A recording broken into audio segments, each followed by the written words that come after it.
On this episode of Slainte, we head to Stillwell Beer Bar and Beer Garden to find out about this family-run business. We'll learn about their unique style of beer and how their two locations have become one of Halifax's most popular destinations.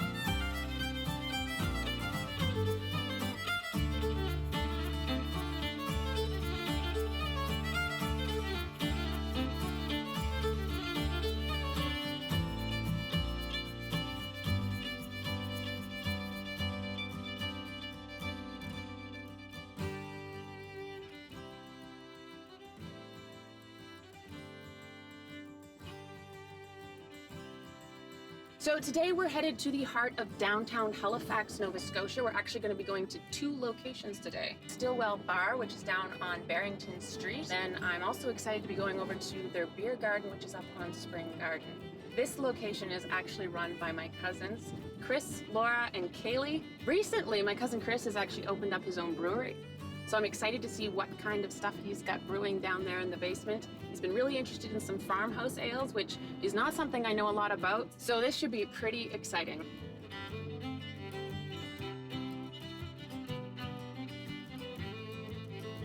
So how did you get interested in brewing, Chris? I think drinking beer, yeah. I guess just from being interested in it, I wanted to dive deeper and I wanted to try to brew it. So I brewed at home at first, as most people do. I noticed that there was kind of a hole in the market, or kind of in our palates, actually. There were certain types of beers that were not available at all in Nova Scotia. And so I said, dang it, somebody's got to do it. I'm going to do it. We found the most success with Saison or farmhouse style beers, which, not really anybody was brewing at the time out here. Tell me about starting up Stillwell. I was living in Toronto. My sister Laura and her partner Andrew were also living in Toronto. I was kind of at a point in my career, I was working as a writer and editor in the magazine world. I was kind of at a point where I was not really enjoying it very much. And so Laura and Andy decided to open a beer bar in Halifax. So they asked me to come out and help for a month. And I said to my partner, I'm going to go to Halifax for a month and help them get off the ground. And then, I didn't stop working. With our fourth partner, Richard Fuel, I've run the bar for almost 5 years now. We've been having a lot of fun. It's been great. There was an article a while ago regarding a beer that was found. Yeah. Can you tell me about that? Your experience with that, and what were you thinking? So a diver in Nova Scotia found a 120-year-old bottle of beer at the bottom of I think it was the Northwest Arm underwater. He was kind of on the radio talking about, because he's a glass collector, he collects the bottle. And so he was talking about trying to preserve the cork in the bottle by getting rid of the liquid. And I heard this on the radio, and I was up in Moncton at a beer festival. And I immediately tracked him down on Facebook and said, don't do it, save that liquid. Because it's 120 years old and it may be preserved. There might be yeast in that's still viable and still we could make beer with that yeast. Or I thought we could take that liquid to a lab and analyze kind of the bitterness and the ingredients and see what it was. I think it was a pale ale from 120 years ago from Halifax. We brought it to a lab at Dalhousie, and they worked in conjunction with another lab in Scotland. But to your point, we did taste the beer as well that day out of curiosity. It was terrible. You should not do that. You should not drink 120-year-old beer. Did they analyze it at least to make sure that it wasn't going to kill you? No. Oh my God. No, we were able to analyze kind of the bitterness of it, and it just was very consistent with what old pale ale should be. I couldn't say no. I mean, come on. So do you find that creatively your personality comes out through the beer? Farmhouse brewing is very unlike most styles of brewing. In most breweries, you're obsessed with repeatability and you're obsessed with pure culture fermentation. So you have a close relationship with the yeast lab and you get like a you know, this yeast and you want just that yeast. The brewer is supposed to be in control of everything. In farmhouse brewing, it's completely different. We use a mixed culture of dozens of strains of yeast and bacteria that I've kind of put together over years. It's very much part of me, and I know approximately what it's going to do in different conditions, but I don't always know what it's going to do. And that's kind of where the fun begins with farmhouse brewing, is just, you know, giving up to nature. There are some things that people say you have to do that I have found don't work for me. Very much a process of trial and error as well. After hearing so much of Chris's journey, I now wanted to see what goes into making a farmhouse-style brew. So we start in the mill room. I'll bring my grains and my malt into here. Normally I use a lot of Pilsner malt from Germany. I use some specialty malts. What I'll do is I'll put it in this roller mill here and crush the grains, and then I'll move it over here, put it in this hopper, and then from the hopper we turn on this auger down here, which will bring all of the malt up into our mash tun to start our brew day. So the way this works is this lower area here is our hot liquor tank. So that contains hot liquor, is not actually liquor, it's water for brewing. And then we mix it in the mash tun here with our grist. And so, yeah, so we'll mix our hot water and our malt in here. And then I do a step mash. I'll bring it up through a few temperatures. And then if you want to come up on the brew deck, basically I do my step mash in here, and then I will boil off here, get it running clear, move it over into the kettle. So this is the boil kettle here. Oh. This is where we boil. I boil usually for around 90 minutes. And then this is where we add our hops. So once my boil is done, once my whirlpool is done, then I'll send the hot wort at this point through my heat exchanger here, and then into, almost always directly into oak. Occasionally we'll use these stainless steel fermenters here. I've got these oak barrels.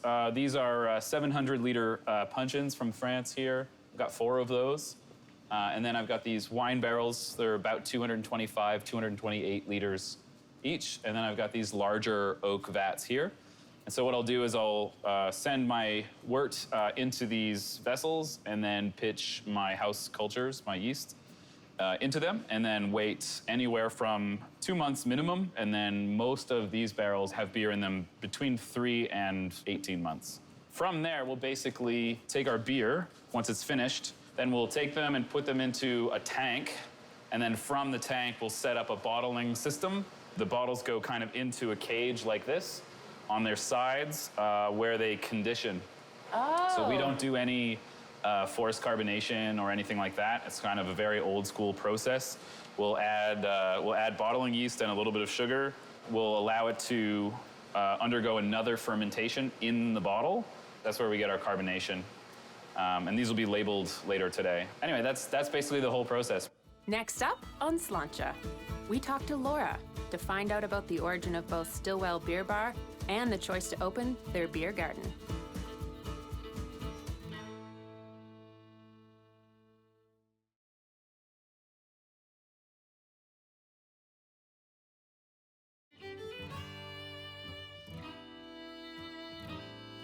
It's conveniently located on my way home from work, and they have many amazing beers that are always changing, and probably some of the best food in town. So it's an easy choice to stop in if I just want to see some friends or do a little reading, a little drinking. Anybody that's not familiar, if they maybe grew up here with me and moved away, this is usually one of the first destinations to bring them back to Stillwell. Or if I have clients, work colleagues, people that I want to entertain, this is a pretty safe choice to make sure everybody has a good time and is well fed and has lots of good drink options.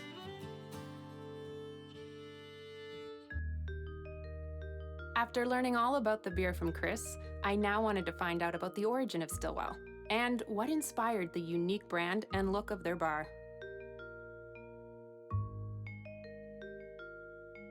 Laura, tell me how you got involved in the craft brewing industry here in Nova Scotia. I think my interest in beer in general kind of started when I went away to London for a year. year, I kind of graduated university and did what a lot of people do, which is postpone real life. So I went over to London, I got a job in a pub, and I didn't really know it at that time, but that pub was like the epicenter of beer in the UK. Every Thursday we would have staff training, we would learn about the beer. So I went into that knowing nothing and kind of came away with it with an appreciation.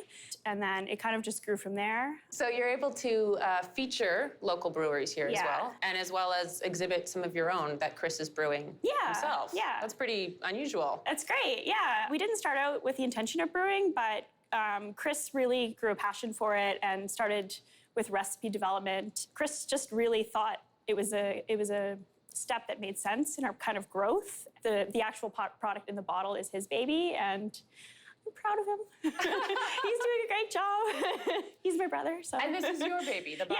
Yes, exactly. We wanted to make a spot that we would want to go to. We definitely wanted to be the place you looked to for what's new in the local scene and kind of what we're bringing in that can kind of push those boundaries as well. Can you talk to me a bit about how you decided to pick the location, the name? Where did your logo come from? So basically, the bar itself, its original state came to be Andrew and I sitting around an IKEA table in our basement apartment in Toronto with sketchbooks, kind of coming up with schemes, and it snowballed from there. The location was tough. We knew we didn't want something too big. There seemed to be nothing available that was in between. We were finding these enormous, like 4,000 square foot spaces or these tiny 600 square foot spaces, and there was nothing in between. So we found this space because I sent my stepfather and business partner, Richard, to go look at the space next door.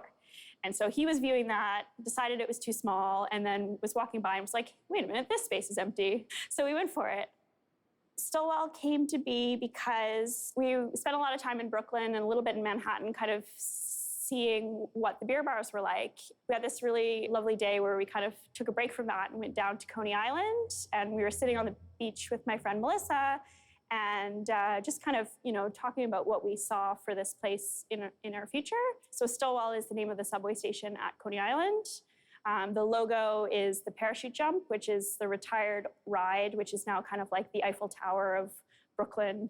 It's just a beautiful old tower. There's little hints of that sort of stuff around the bar, but it's not too on the nose. The tables are candy apple red, which is a bit of a shout out to that. The stairwell going down the bar looks a lot like a subway station, and there's little nods.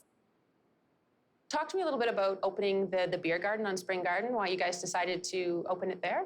We decided to open the beer garden basically because we don't have an outdoor space here. So we had that idea, and how it was going to come to be, we didn't really know. We did a lot of hunting and reaching out to people about large outdoor spaces we would see around town. It's involved literally going around in the car and driving and looking at lots that were for sale. So we originally opened 4 years ago now on the waterfront.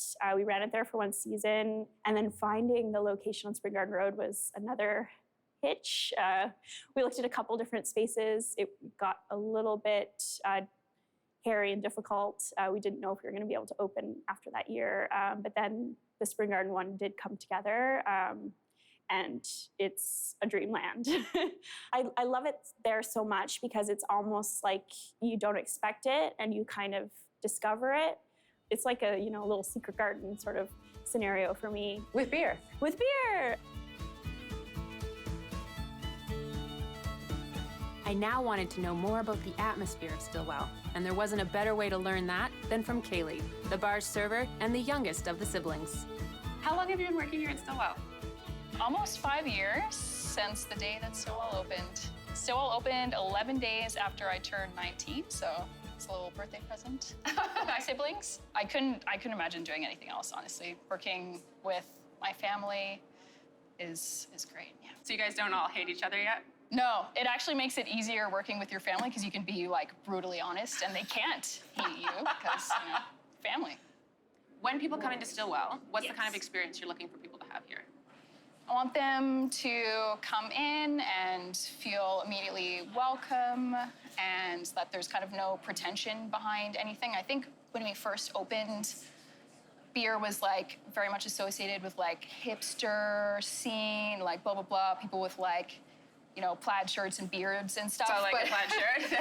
But as we've 5 years down the line, it's kind of gone away from that a lot, and it's very much like a melting pot of people that come in here. We have on Fridays we have these business dudes that are in their 60s, and they come in every Friday. They get their fries, their beer. They have a great time. They're hanging out with university kids and young professionals. So you can walk in and there's all types of people. Next up on Slainte. We've heard the story. Now it's time to taste the beer.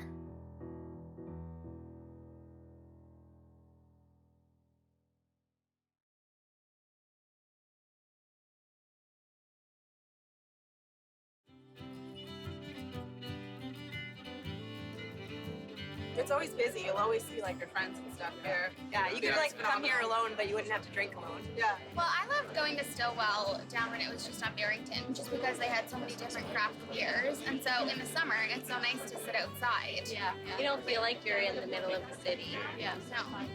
It's like a getaway. Back. Yeah.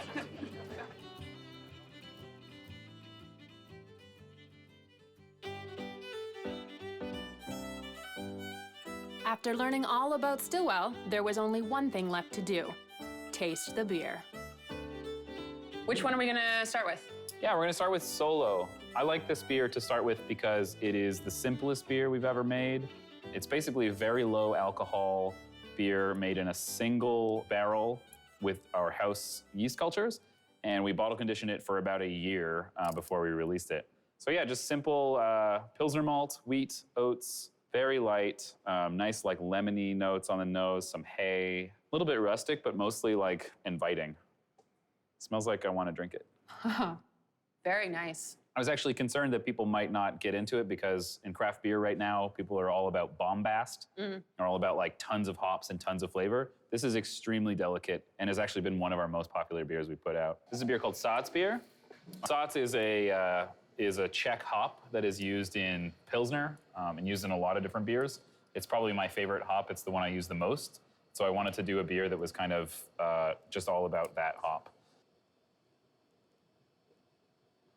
Super effervescent on the palate and fruitier. So there's more body, there's more alcohol here, so you get a bit of sweetness or the perception of sweetness. Does taste sweeter. All of our beers are in fact bone dry. 0 sugar is left in them by the time we bottle them. It's almost like there's butter notes somehow in it, and I don't know where that would come from, because obviously there's no butter. Well, actually, that would come from the Chardonnay barrel that it was aged in. So you get some of that character. Okay. Yeah, so this is another Saison that we decided to dry hop with Saphir and Sterling. Dang was, again, a hoppier Saison. I have to ask, where do you get your names and your logos? So the artwork is done by our friend Paul Hammond. We kind of collaborate on the ideas for them. Coming up with names for beers is harder than coming up with the beers themselves, to be honest. Dang came easy, though. I think actually that one was suggested by our bartender, Sam Fraser, who I think, we were just drinking it and said, dang, As in it's really good. As in it's really good. I mean, it's super herbaceous on the nose, just lots of herbs. Oh, that's lovely. That's delicious. It's pretty tasty. I don't notice the bitterness in it really at all, that you would traditionally expect. All right, gosh. Gosh, this is a beer that we've made twice now. Normally, I like to use noble hops. So I like to use old world, kind of traditional hops that you would see in German brewing or in Belgian brewing. They all have a similar look to them as far as the coloration, a little cloudy, which you expect with the farmhouse, I'm assuming. Absolutely, yep. Yeah? It can be a bit cloudier from the yeast, and we use a lot of That's very fruity smelling. Yeah, so super, super tropical. Yeah. Very fruity. Definitely get that tropical fruit at the front, that papaya, really strong. On the subject of, fruitiness, we got a couple of fruit beers. Oh, that we made. So Disco was kind of an experiment. I'm not really a big fan of raspberry in beers. Okay. But I had a beer that was, a Belgian beer that was half raspberry, half cherry. And I found that it was really cool because I couldn't really place at any given moment which I was getting, raspberry or cherry. And so I like that kind of interplay. One thing that a lot of people have said about this beer is that it has kind of a savory note, which is interesting. perhaps makes it pair really well with certain foods.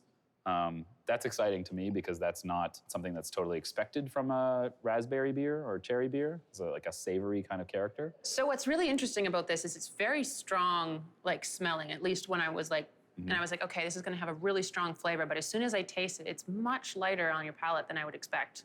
Preach. So Preach is, I really like stone fruit beers. Most of our beers have like balanced acidity, like not too much acidity, just a little. This one I was like, all right, I'm gonna make a sour beer. It's gonna be cool. This is something I like in farmhouse and bottle conditioned beers. Notice we've poured from the same bottle, but we've got more yeast has landed in my glass. Yeah, so I assume that's gonna affect the way it tastes. It does. Yeah. It affects the taste, it affects the texture. And so if I'm like going through a bottle like this, I might enjoy that, then I might enjoy this more. I don't know. Each bottle is its own adventure. Totally. That's yeah. crazy. Yeah.